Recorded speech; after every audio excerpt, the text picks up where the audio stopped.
We're doing something a little different right now in our series here called Believe.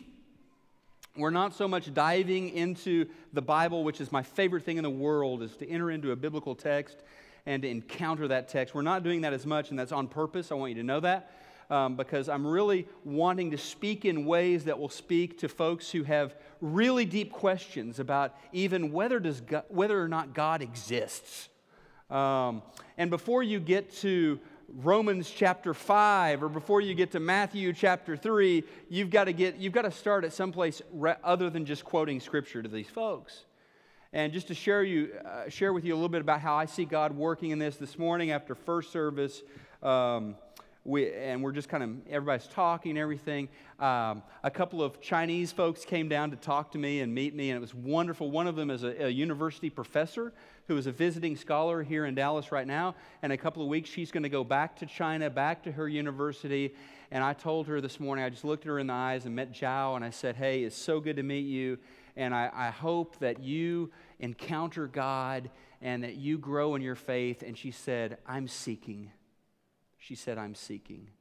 And I thought that was great. And then Marilyn Patterson, one of our members, is her good friend and sharing faith. And another Chinese, a young man came up to me, and I got to meet him. And then others just came who are seeking answers and who are opening their hearts up to God and finding reasons to believe. We began last week by talking about morality, talking about the nature of right and wrong and how objective morality is hardwired into the hearts of man, and that constitutes a very good reason for the existence of God, because where did that come from? Last week we looked at sociologists and anthropologists telling us that across cultures, across continents, across centuries, and even across religions, there is this set of common objective moral beliefs, things that we know are right and wrong. The Bible has an explanation for that. It tells us in the first chapter of the Bible that you and I were made in the image of God, that the heart of God, the mind of God is built in.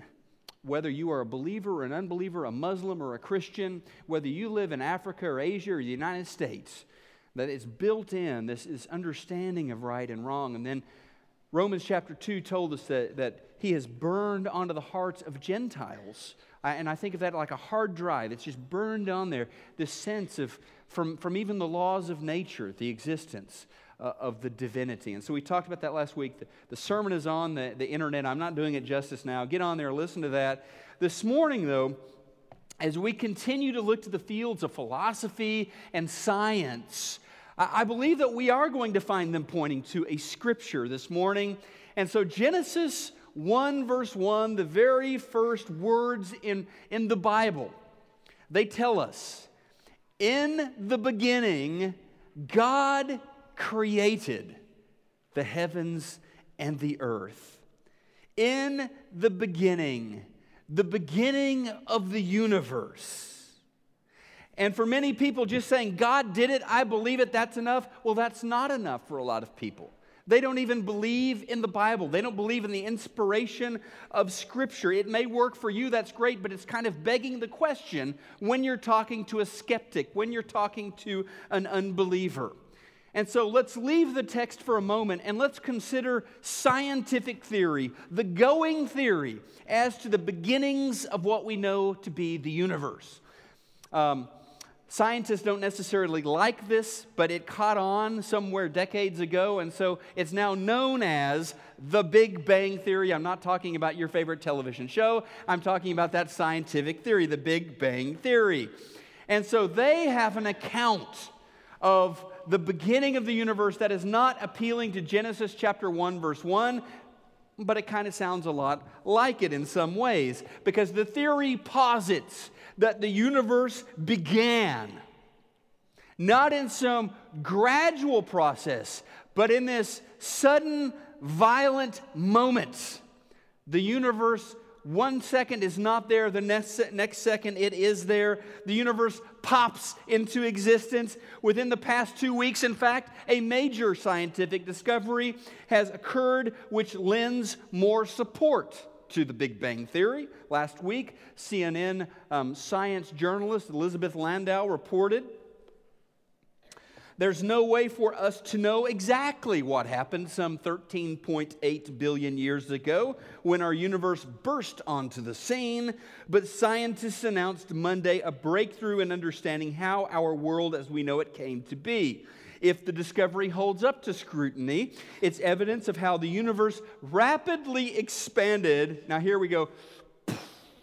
Rapidly expanded less than a trillionth of a second after the Big Bang.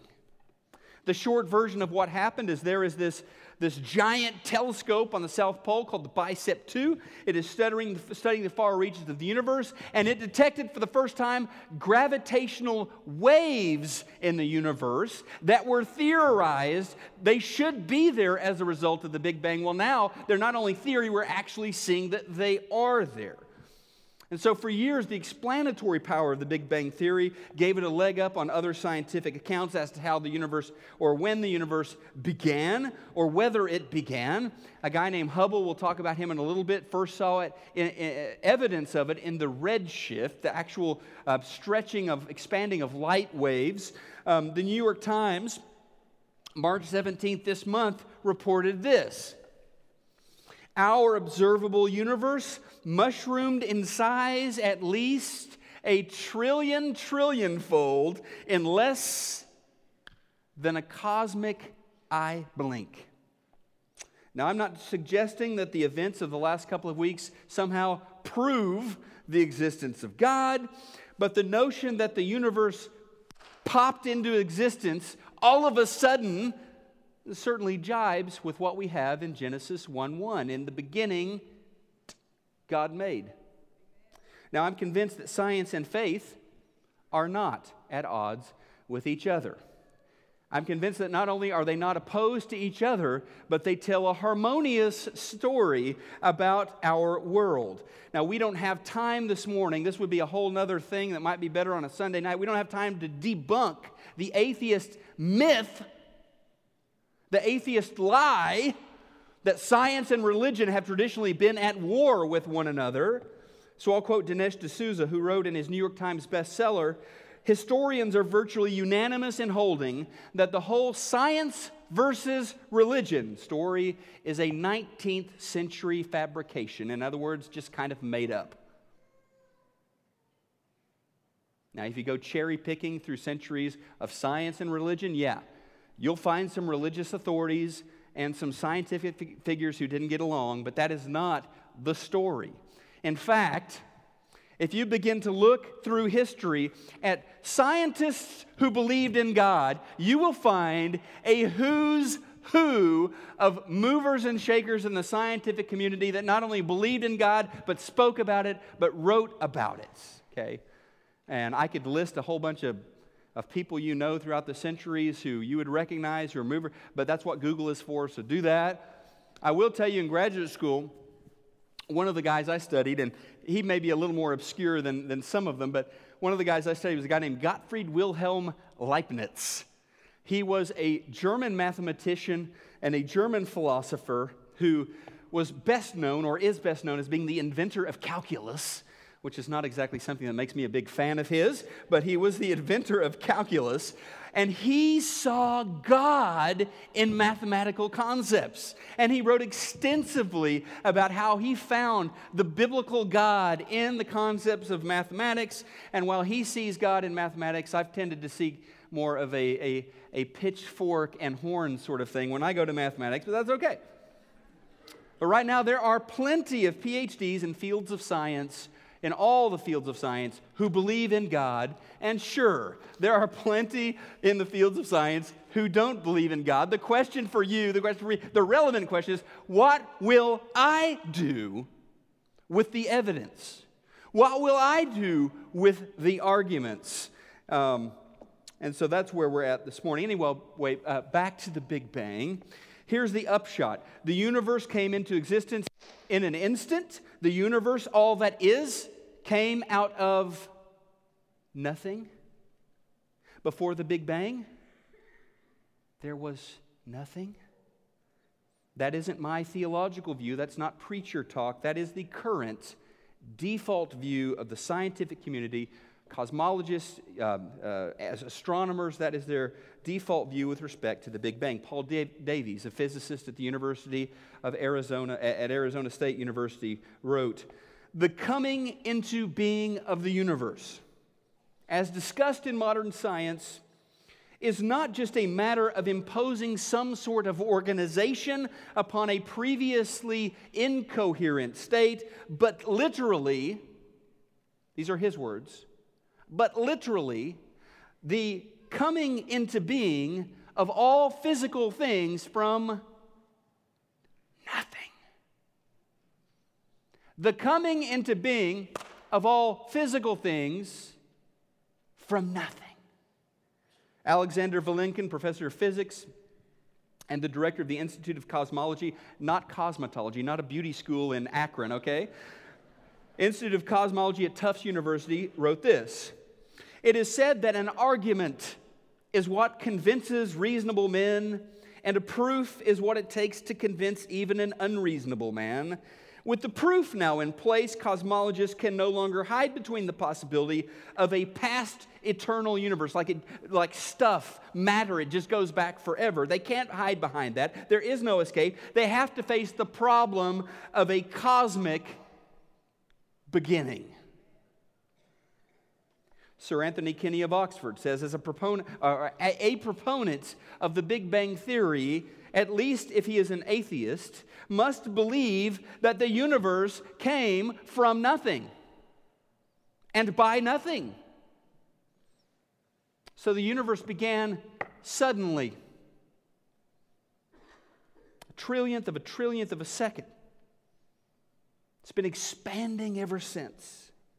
The universe, something, a very, very big something, came from nothing.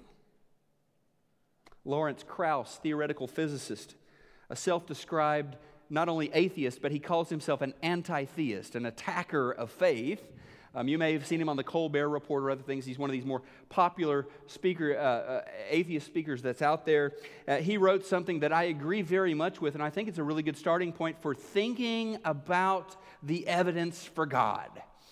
He writes, "A truly open mind means forcing our imaginations to conform to the evidence of reality and not vice versa, whether or not we like the implications." So he says, start with the evidence. Open yourself to the evidence. Then conform your beliefs to that evidence. I could not agree more. This morning, the evidence that we're going to look to comes through the field of astronomy, of cosmology, and it is about the nature of the universe. This is the argument of beginnings. This is on your sermon outline this morning in the bulletin. You can fill this out if you would like. The argument of beginnings for the existence of God. It's very simple. It's very simple and very profound. Number one, whatever begins to exist has a cause. Whatever begins to exist has a cause. Number two, the universe began to exist. Therefore, necessarily, number three, the universe has a cause. It's a very old argument. Probably goes back all the way to a fellow named Aristotle, who talked about an unmoved mover, the cause of everything that is. Was that God?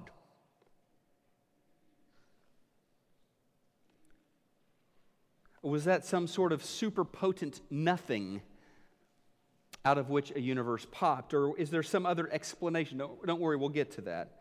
So first, premise one, whatever begins to exist, remember, God is spirit. God is without beginning. But whatever begins to exist in the physical world, the world we experience in a tangible sort of way,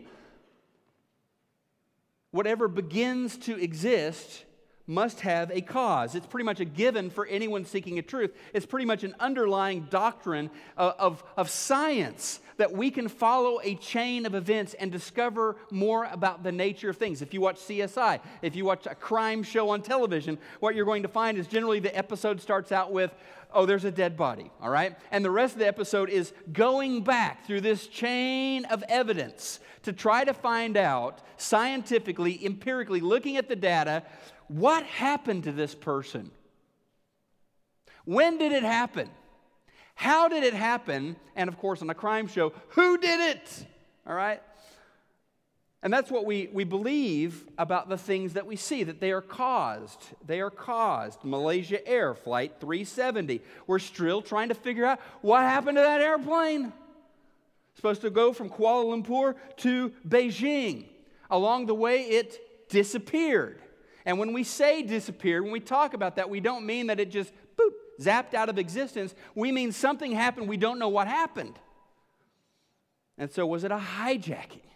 Did somebody take control of the plane and bring it down? Was the plane stolen somehow and flown off to some remote airfield? We haven't found it yet, but the plane was stolen. Was it the pilots? Did they bring the plane down? Or did they do what happened to that plane? But we believe that there is, reasonable people do, there's a cause for the disappearance of Flight 370, and we are hopeful that we can find the cause to that. To claim that something, though, to claim that something came from nothing, well, that's nuts.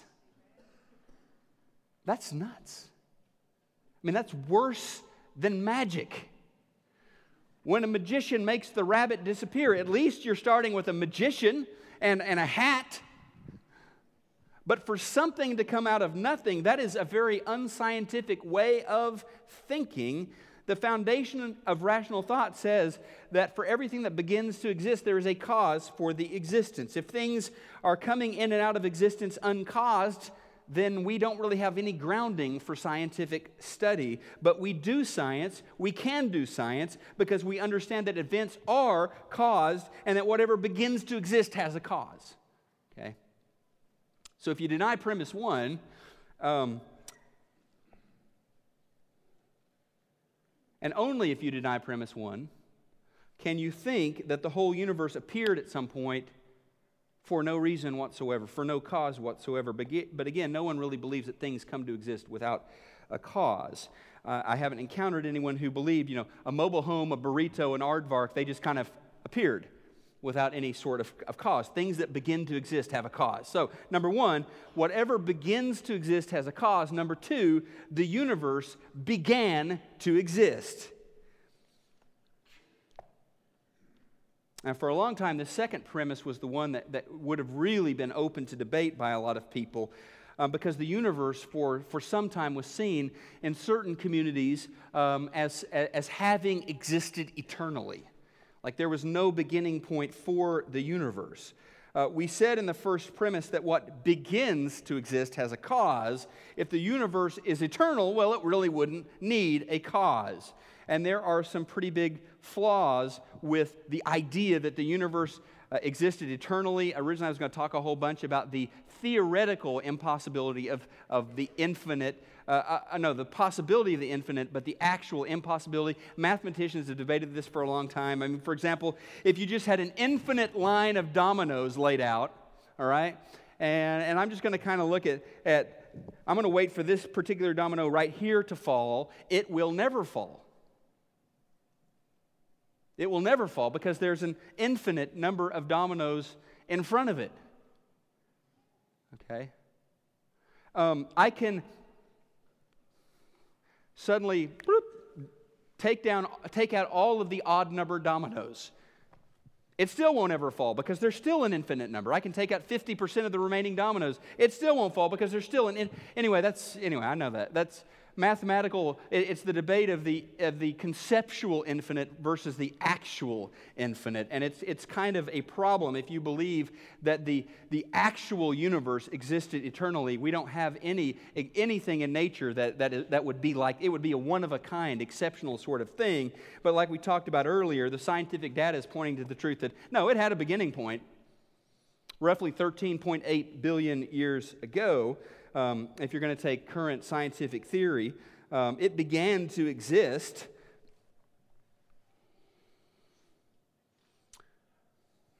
So the hard empirical data, and I guess hard empirical data would not be the right phrase to use of Albert Einstein, a theoretical physicist. But he kind of laid the framework for the hard empirical data that we're finding with his general theory of relativity, which was launched back in about 1917.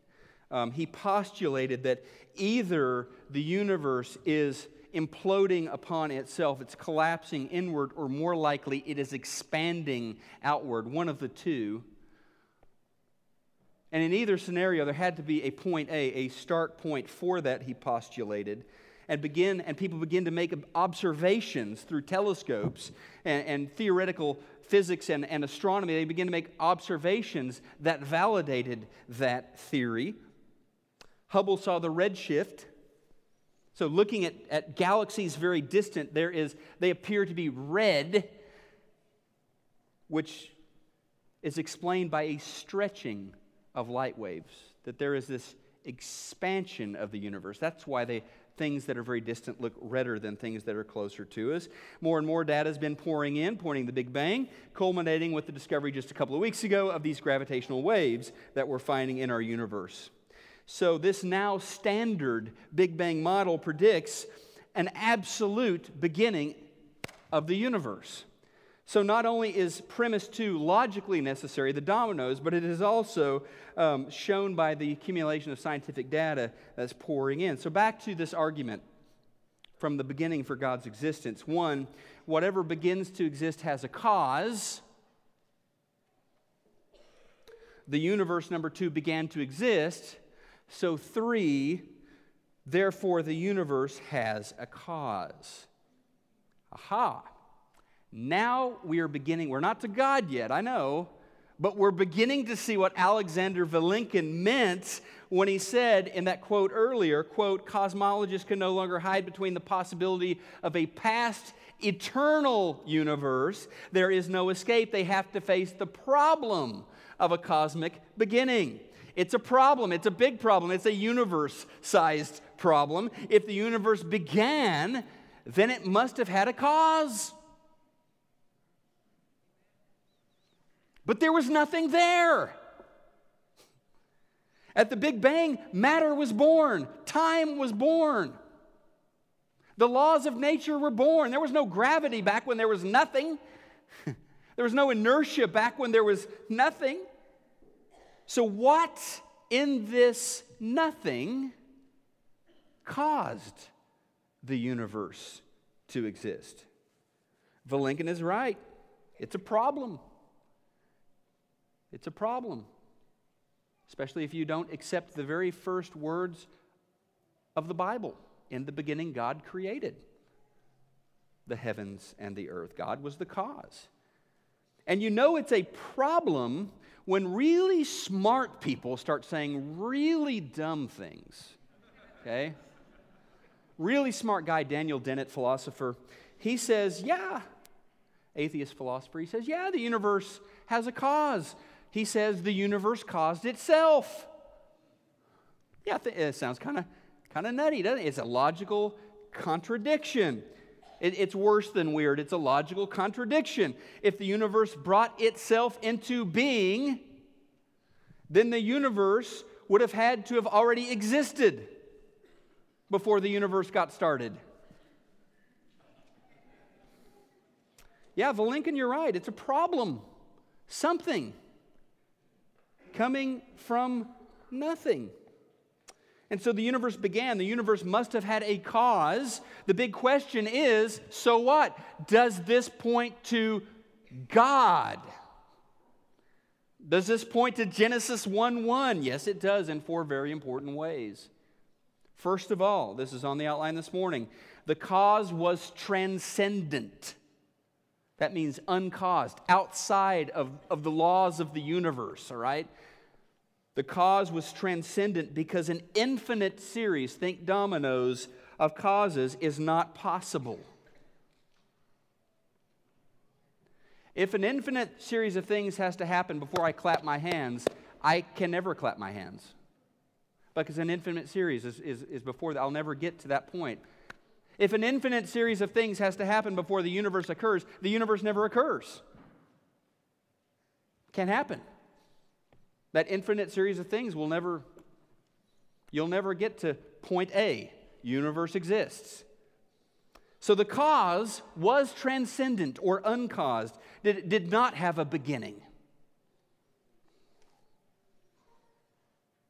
And an uncaused cause must exist outside of space and time, since it itself created space and time. So the second thing here, the cause was immaterial or non-physical. It has to be no thing. There was nothing, so it has to be no thing. It existed outside of time and space. God is nothing. Now hear me on this. Don't think blasphemy here. God is nothing. He is no thing. Jesus says in John 4:24, God is spirit. Those who worship Him must worship in spirit and truth. He's spirit. He's not a thing. He's not, oh, there's God. There's God. Oh, I think I see Him. God is spirit. He's non-material. And so in the beginning, God created the heavens and the earth, the universe. Something came from nothing. And that's the going theory known as Big Bang Theory. Something came from nothing, no thing. Non-material, non-physical, a spirit, a mind. And quite obviously, the third bullet point here, the cause was unimaginably powerful, since it created all matter and all energy. This cause had to be unbelievably powerful. So we're not just talking about, if we're talking about God here, we're not just talking about any God, okay? I mean, you can't look at the Greek Roman gods who had weaknesses, who had frailties, who were constantly bickering and fighting with each other, who were very much limited. You must be looking at something like the God of the Bible. In fact, were you aware that 345 times in the Bible, God is referred to as being almighty? Almighty. Finally, our argument from beginnings points to God as the cause of the universe because the cause was a personal agent. Since only a mind could fit all of the above descriptions of the first cause, a personal agent, a being capable of a decision, a mind. Because if you just had this static nothingness out there, the universe never happens. It's static. There had to be a decision point out of which nothing came something. And you may be thinking, hey, hold on, big guy. Whoa there, that's a personal agent, a mind. I mean, the argument from beginnings makes some philosophical sense and everything, but Gordon, you are not a scientist, and you're right. I am not a scientist. And that's why I'm quoting a lot of scientists this morning, and I'm going to quote a few more if you'll indulge me. But the question is this: what if science is pointing to Genesis 1:1? And I'm not saying they even know it, all right? I'm not saying that all scientists are, the Bible's true. They may or may not know it, but what if the body of research that's coming out about the nature of the universe, the beginning of the universe, what if that really is pointing to Genesis 1:1? In the first half of the 20th century, and we're still unraveling all that this means, and we're still looking at particle accelerators and the God particle and all this stuff now, but the guy who started all of it was a guy named Max Planck. He was a German theoretical physicist who revolutionized the world of science by coming up with what's known as quantum theory. Pretty smart guy. A lot smarter than me. He wrote these words: as a man who has devoted his whole life to the most clear-headed science, to the study of matter, I can tell you as a result of my research about atoms this much. There is no matter as such. All matter originates and exists only by virtue of a force which brings the particle of an atom to vibration and holds this most minute solar system of the atom together. We must assume behind this force the existence of a conscious and intelligent mind. This mind is the matrix of all matter. Now, one of the popular phrases that's used today to discredit theism, the belief in God, is to say, well, it's God of the gaps. Have you heard that, God of the gaps? Like, people believe in God just because there's still a whole lot of stuff out there that hasn't been explained. And so God is kind of the putty that we throw in there to fill in our gaps in knowledge. But as science discovers more and more, fills in more of the gaps, you will no longer need God.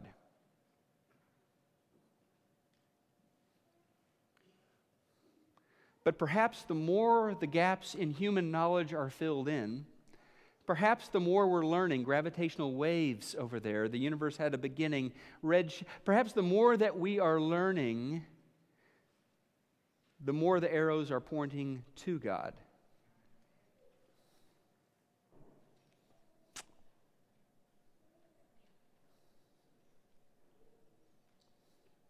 And Lawrence Krauss said, the atheist, remember, he said, a truly open mind means forcing our imaginations to conform to the evidence of reality and not vice versa, whether or not we like the implications. And you may never have seriously considered the possibility that Genesis 1 verse 1 is true. You may not like the implications for whatever personal reasons or whatever's gone on in your life. You may not like the implications that Genesis 1:1 is true. But it's more than reasonable, given all of the evidence. Arno Penzias is a fellow who won a Nobel Prize. And he concluded, this physicist, based on the evidence that he saw, astronomy leads us to a unique event. A universe which was created out of nothing, one with the very delicate balance needed to provide exactly the conditions required to permit life, and one which has an underlying, these are his words, not mine, an underlying, one might say, supernatural plan. Nobel Prize winning physicist. Again, I'm not trying to kill you with quotations here, okay? But I'm not a scientist. And I don't want you to think I'm playing fast and truth with all this. The universe came out of nothing. The Big Bang supports. I mean, it's not me. I'm looking to these men and women of science, and it leads me to this is one of my favorite all-time quotations outside of the Bible. Okay, so get ready. And named Dr. Robert Jastrow. He taught natural sciences at Dartmouth, and then he gained fame at NASA as one of the lead scientists at NASA. In fact, founded the Goddard Space Institute, which you've probably heard of, Dr. Robert Jastrow. And he looks at all of the information that had been coming in through what we know about the universe, what we see and observe around the universe, and he wrote these words. He said, this is an exceedingly strange development, unexpected by all but the theologians. You can see why I like this quote. Unexpected by all but the theologians. They have always accepted the word of the Bible. In the beginning, God created heaven and earth. But for the science who has lived by his faith in the power of reason, the story ends like a bad dream. He has scaled the mountains of ignorance. He is about to conquer the highest peak. And as he pulls himself over the final rock, he's greeted by a band of theologians who have been sitting there for centuries.